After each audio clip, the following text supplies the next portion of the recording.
সর্বশেষ যে ব্যক্তি জাহান্নাম থেকে মুক্তি লাভ করবে তাকে আল্লাহ পাক বলবেন, ফেরেশতাদেরকে বলবেন, ও আমার ফেরেশতারা, আমার এই বান্দাকে জান্নাত এবং জাহান্নামের মাঝখানে রেখে দাও।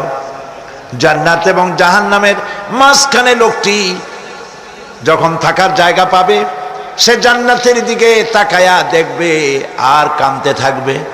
আল্লাহ পাক জিজ্ঞেস করবেন, বান্দারে, যুগের পর যুগ ধরে জাহান্নামে কেঁদেছ, আমি রব্বুল আলামিন জাহান্নাম মাফ করে দিয়া জান্নাত জাহান্নামের মাঝখানে রেখে দিয়েছি, আযাব থেকে তো বেঁচে গেছো, এখন কান্দো কেন? লোকটি বলবে, রব্বুল আলামিন কান্দি এই কারণে, জাহান্নাম থেকে মাফ করেছো, তোমার শুকরিয়া আদায় করি। জান্নাত তো আমার কপালে নাই, কিসমতে নাই, কিন্তু জান্নাত আমি এখান থেকে দেখতে পাচ্ছি, জান্নাতের সুঘ্রাণ আমার নাকে আসতেছে, কপালে নাই যাওয়ার। আমি কাঁদি এই জন্য, তুমি যদি মেহেরবানি করে আমাকে জান্নাতের দরজার কাছে একটু দাঁড় করায় দিতা, প্রাণ ভরে তোমার জান্নাতের দৃশ্যটা একটু দেখতাম। আল্লাহ পাক তার আরজি পূরণ করবেন, বলবেন যাও, ফেরেশতাদের বলবেন এর জান্নাতের দরজার কাছে দাঁড় করায় দাও। জান্নাতের দরজার কাছে দাঁড়িয়ে লোকটি আবার কান্না শুরু করবে। আল্লাহ পাক প্রশ্ন করবেন, এবার কান্দো কেন? লোকটি বলবে, রব্বুল আলামিন কান্দি এই কারণে, জান্নাতের এই দরজায় দাঁড়ায়া জান্নাতের অফুরন্ত নেয়ামত কিছুই ভালো করে দেখা যায় না, শুধু অল্প জায়গা দেখি। যদি তুমি আমারে দয়া করে জান্নাতের মাঝখানে দাঁড় করায় দিতা, চতুর্দিকে তাকায়া তাকায়া দেখা কলিজারে ঠান্ডা বানাইতাম। তবে আমি ওয়াদা করি, জান্নাতের কোনো নাজ নেয়ামত, কোনো ফল আমি খাবো না, ধরবো না, সইব না। একটুখানি মেহেরবানি করে মাঝখানে দাঁড় করাইয়া দাও, জান্নারে ঠান্ডা করি। আল্লাহ রব্বুল আলামিন ফেরেশতাদের বলবেন, আমার এই বান্দারে জান্নাতের মাঝখানে দাঁড় করাইয়া দে।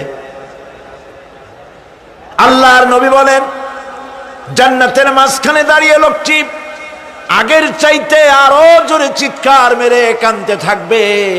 আল্লাহ পাক বলবেন, বান্দারে কি হলো তোর? দরজার কাছে আসতে চাইছিলে, আইনা দিলাম। আবার এবার মাঝখানে আসতে চাইছো, তাও এনে দিয়েছি, আবার কান্দো কেন? লোকটি বলবে, রব্বুল আলামিন এবার কান্দি এই জন্যে, তুমি যখন দয়া করে একটিবার জান্নাতের মাঝখানে এনে আমাকে দাঁড় করায় দিয়েছো, তুমি রহমান রহিম গফুরুর রহিম, এই জান্নাত থেকে আবার আর বাইর করে দিও না। আল্লাহ রাব্বুল আলামিন বলবেন, ও আমার বান্দারে, আমার এই জান্নাত তোর খুব পছন্দ হয়েছে নাকি? লোকটি বলবে, রব্বুল আলামিন কলিজা ঠান্ডা হয়ে গেছে, ভাবতেও পারি না এই জান্নাত এত সুন্দর। আল্লাহ পাক বলবেন, বান্দারে এরকম একটি নয়, দুইটা নয়, তোর জন্য আমি 10টা জান্নাতে এরকম রিজার্ভ করে রাখছি। সুবহানাল্লাহ।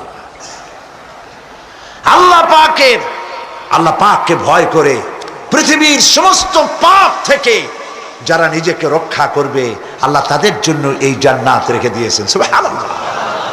সেই জান্নাতের রিসিপশন আপনারা আন্দাজ করতে পারবেন না, রিসিপশন কারে কয়। কি এর প্রধানমন্ত্রী আর প্রেসিডেন্ট, 4-5টা পুলিশ আর আর্মি এসে একটা ফট করে সেলুট মারলো, বাস শেষ হয়ে গেল, এরকম না। জান্নাতীদেরকে রিসিপশন দেওয়া হবে। জান্নাতীরা যখন আল্লাহর হুকুমে জান্নাতের দিকে যেতে লাগবে, আর যখন জান্নাতের কাছে চলে যাবে, আল্লাহ রাব্বুল আলামিন শোনায় দিচ্ছেন, হাত্তা ইযা জাউহা ফুতিহাত আবওয়াবুহা ওয়া ক্বালা লাহুম খাজানাতুহা সালামুন আলাইকুম তিবতুম ফাদখুলুহা খালিদিন। সুবহানাল্লাহ।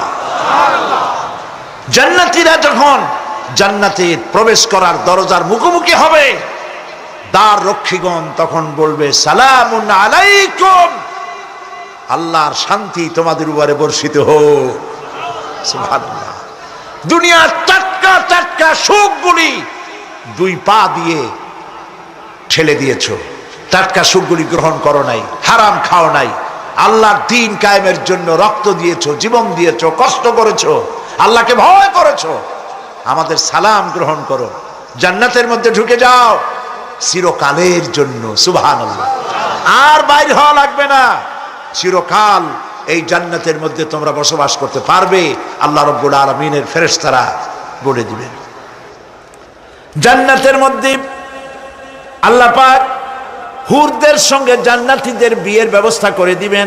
কোরআনে কারিমে আল্লাহ পাক বলেন, মুত্তাকিইনা আলা সুরুজিম মাসফুফাতিন ওয়া যাওয়াজনাহুম বিহুরিন ঈন।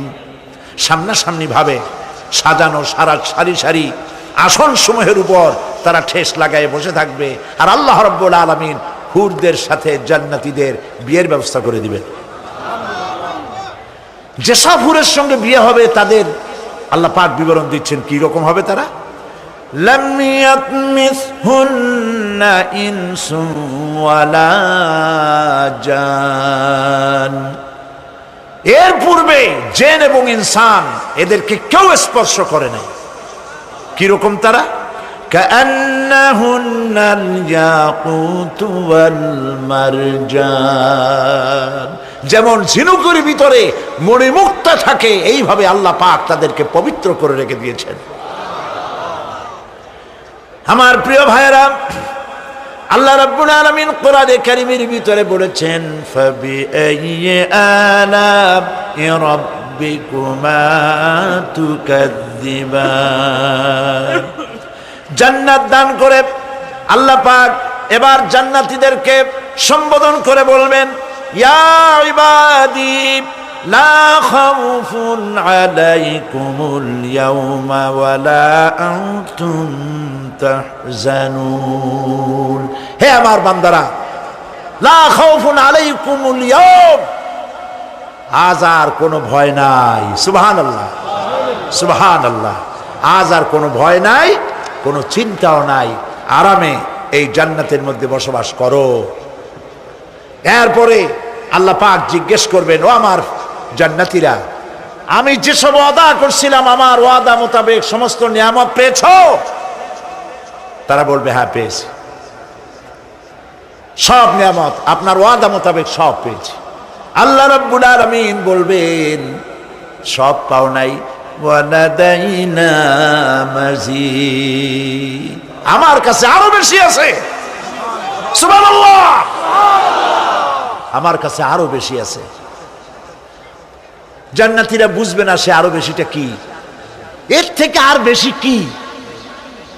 প্রিয় ভাই সব, নবী করিম সাল্লাল্লাহু আলাইহি সাল্লাম বলেছেন, জান্নাতের সুখ আর শান্তি কোন চোখ নাই যা দেখেছে, যা কোন অন্তঃকরণ নাই যা কল্পনা করতে পেরেছে।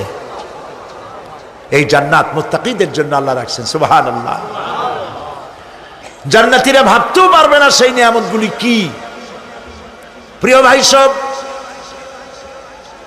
সেই মুহূর্তে আল্লাহর নবী মুহাম্মদুর রাসূলুল্লাহ সাল্লাল্লাহু আলাইহি ওয়াসাল্লাম বলবেন, রব্বুল আলামিন, আমার উম্মতেরা জান্নাতীরা বুঝতে পারে নাই আপনার কাছে কি নিয়ামত আরো বেশি আছে। আমার এই উম্মতেরা জান্নাতীরা আপনার ওয়াদা মোতাবেক সব পেয়েছে, কিন্তু একটি জিনিস এখনো তাদের কিসমতে হয় নাই। সেই জিনিসটা হলো, যারা তার রবকে না দেখে শুধু কোরআন আর হাদিসের কথা শুনে আরবের ঘুম হারাম করে তাহাজ্জুদের নামাজ আদায় করেছিল, চোখের পানি ফেলেছিল, যারা জান্নাত দেখে নাই, জাহান্নাম দেখে নাই, আপনাকে ভয় করে যারা জীবন পরিচালনা করেছিল, যারা আপনাকে দেখে নাই, না দেখে শুধু কোরআন হাদিস বিশ্বাস করে যারা অকাতরে নিজেদের জীবন বিলায় দিয়েছিল, এই জান্নাতীরা এখন পর্যন্ত তার রবকে দেখতে পারে নাই। আল্লাহ রাব্বুল আলামিন তার সামনে থেকে ৭০,০০০ পর্দা সরে যাবে। আল্লাহ পাক বান্দাদের আরজি পুরা করার জন্য জান্নাতীদের সামনে তিনি জালোয়া ফরোজ হবে। কোরআন শরীফের ভিতরে আল্লাহ পাক বলেন, জান্নাতীরা তারা আল্লাহর দিকে, জান্নাতীরা তার রবের দিকে তাকিয়ে থাকবে, আর রব তার বান্দাদের দিকে তাকায়া থাকবে। প্রাণ ভরে জান্নাতীরা রবকে দেখবে। সুবহানাল্লাহ। আল্লাহ পাককে দেখবে। প্রাণ খুলে আজ দোয়া করি রব্বুল আলামিন, জান্নাতের যেই পরিবেশে যেই জায়গায় তুমি দয়া করে তোমার গোলামদেরকে তুমি নিজেই দর্শন দিবে, দেখা দিবে। মনিব গো, ও আমাদের রব, আজ এই বিশাল জনসমুদ্র নিয়ে তোমার দরবারে আবেগ ভরা কণ্ঠে বলি, যেই অনুষ্ঠানটি তুমি এমন মুবারক অনুষ্ঠান করবে যেখানে তুমি জান্নাতীদেরকে দেখা দিবে, ওই জান্নাতের কোনো একটি, ওই অনুষ্ঠানের কোনো একটি কোনায় কানায় আমাদেরকেও দাঁড় করাইয়া দেখার তৌফিক। প্রিয় ভাই সব, আল্লাহ রাব্বুল আলামিন মানুষের সামনে এত সব নিয়ামত রেখেছেন, এই জান্নাত দান করবেন। এরপরে আল্লাহ রাব্বুল আলামিন কোরআনে কারীমের মধ্যে বলেছেন, রব্বিস সামাওয়াতি ওয়াল আরদি ওয়া মা বাইনাহুমার রাহমানি লা ইয়ামলিকুনা মিনহু খিতাবা। এসব পুরস্কার রয়েছে তোমাদের সেই রবের পক্ষ থেকে যিনি আকাশ আর জমিনের মালিক। সুবহানাল্লাহ বলবেন না? যার সামনে কথা বলার ক্ষমতা কারো হবে না। এটি একটি মারাত্মক কথা। কিয়ামতের দিন আল্লাহর দরবারে কেউ কথা বলতে পারবে না আল্লাহর নির্দেশ ছাড়া। একটি আকীদা পরিষ্কার করে নিয়ে যান আপনাদের, সে আকীদাটা এভাবে পরিষ্কার করুন, কোন পীর সাহেব, কোন খাজা বাবা, কোন মাওলানা, কোন মুহাদ্দিস, কোন বুজুর্গ আপনাকে সুপারিশ করতে পারবে না যদি না আল্লাহ পাক তাকে কথা বলার তৌফিক না দেন। মনে থাকবে এটা। আয়াতুল কুরসির ভিতরে আমরা পড়ি, মান যাল্লাযী ইয়াশফাউ ইনদাহু ইল্লা বিইজনিহি। আল্লাহ পাক বলেছেন কিয়ামতের দিন আল্লাহর দরবারে কার সাহস আছে কথা বলতে পারে? মান যাল্লাযী ইয়াশফাউ ইনদাহু ইল্লা বিইজনিহি। আল্লাহর অর্ডার ছাড়া, হুকুম ছাড়া আল্লাহর সামনে কথা বলার সেদিন কেউ থাকবে না। সুবহানাল্লাহ। কেউ কথা বলতে পারবে না। সুপারিশ করতে হবে আল্লাহ যারে বলেন তুমি করো, অমুকের জন্য করো, সেই ব্যক্তি শুধু তার জন্যই করতে পারবে, আর কেউ কথা বলতে পারবে না। সেই কঠিন হাসরের ময়দান, যেদিন শুধুমাত্র আল্লাহ পাক কথা বলবেন, আর যারে বলতে বলবেন সেই কেবলমাত্র বলতে পারবে। সুপারিশ এটি আল্লাহ পাক কিয়ামতে পারমিশন দিলে বলা যাবে। হযরত ইব্রাহিম আলাইহিস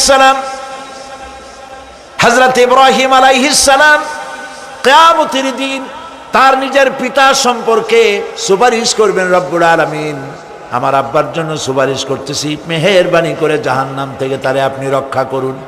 আল্লাহ রব্বুল আলামিন বলবেন, ইব্রাহিম তোমার সুপারিশ মঞ্জুর হবে না। প্রিয় ভাই সব, একটু মাথা খাটান, চিন্তা করেন। উলুল আযম পয়গম্বর, জাতির পিতা। কে জাতির পিতা? চিল্লায় বলুন, কলিজা সাফ করে ফেলুন। মুসলমানদের জাতির পিতা হাফিজ হাবিব কেউ হতে পারে না।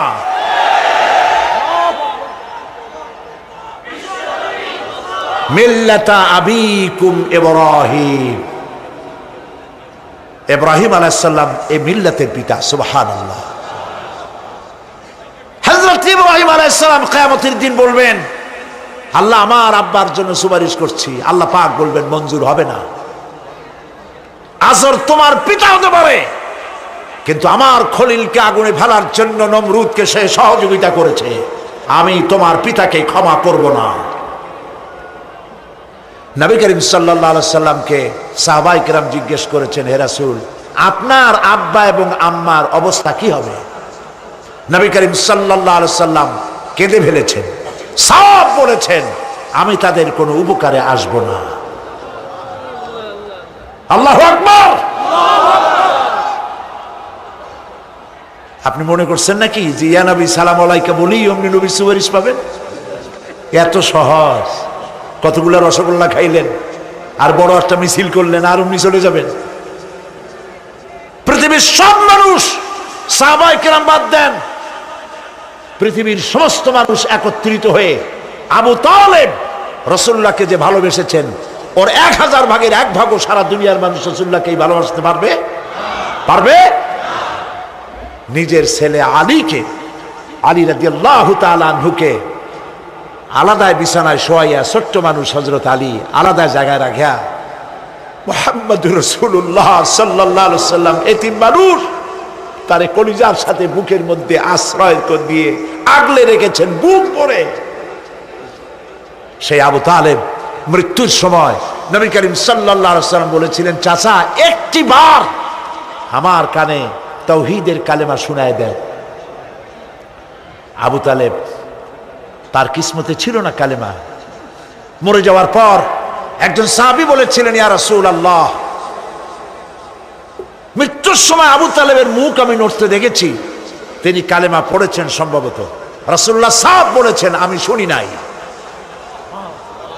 এত ভালোবাসার পরেও হাদিস শরীফে এসেছে আবু তালেব জাহান্নামে যাবে। কোথায় যাবে? জাহান্নামে। সবচাইতে কম আযাব হবে কার? আবু তালেবের। কম আযাবটা কি? হাদিস শরীফে এসেছে কম আযাব হলো জাহান্নামের আগুন দিয়ে এক জোড়া জুতা তৈরি করে আবু তালেবের পায়ে পরিয়ে দেওয়া হবে। সেই জাহান্নামের আগুনের তৈরি করা জুতার তাপে আবু তালেবের মাথার ঘিলুগুলো টকবক করে বউ পড়তে লাগবে। এত ভালোবেসে যদি কিয়ামতে উপায় না হয়, আপনি ইয়া নবী সালাম আলাইকা, ইয়া রাসূল সালাম আলাইকা, আর কতগুলো জিলাপি খাইলেন, বড় একটা মিছিল করলেন। প্রিয় ভাই সব, এইসব বেদাত ছাড়ুন, এগুলি সুস্পষ্ট বিদআত। রাসূলুল্লাহকে ভালোবাসবেন, সাহাবীরা যেভাবে ভালোবেসেছেন ওইভাবে ভালোবাসবেন। আল্লাহ রাব্বুল আলামিন বলেন, যালিকাল ইয়াউমুল হক ফামান শাআ আত্তাখাযা ইলা রাব্বিহি মাআবা। এই দিনটি অবশ্যই আসবে, সেদিনটি নিশ্চিতভাবে আসবে। আর এখন যার ইচ্ছা সে তার রবের দিকে অগ্রসর হোক। ইন্না আনজারনাকুম আযাবান করিবান ইয়াওমা ইয়ানজুরুল মার'উ মা কদ্দামাত ইয়াদাহু ওয়া ইয়াকুলুল কাফিরু ইয়া লাইতানি কুনতু তুরাবা। ইন্না আনজারনাকুম আযাবান করিবা, খুব নিকটবর্তী একটি আযাব সম্পর্কে আমি তোমাদেরকে সতর্ক করে দিলাম। কে বলতেছেন? আল্লাহ পাক। লক্ষ্য করুন আল্লাহ কি বলছেন, খুব নিকটবর্তী একটি কঠিন শাস্তি, আযাব, অর্থাৎ কিয়ামত, এ সম্পর্কে আমি তোমাদের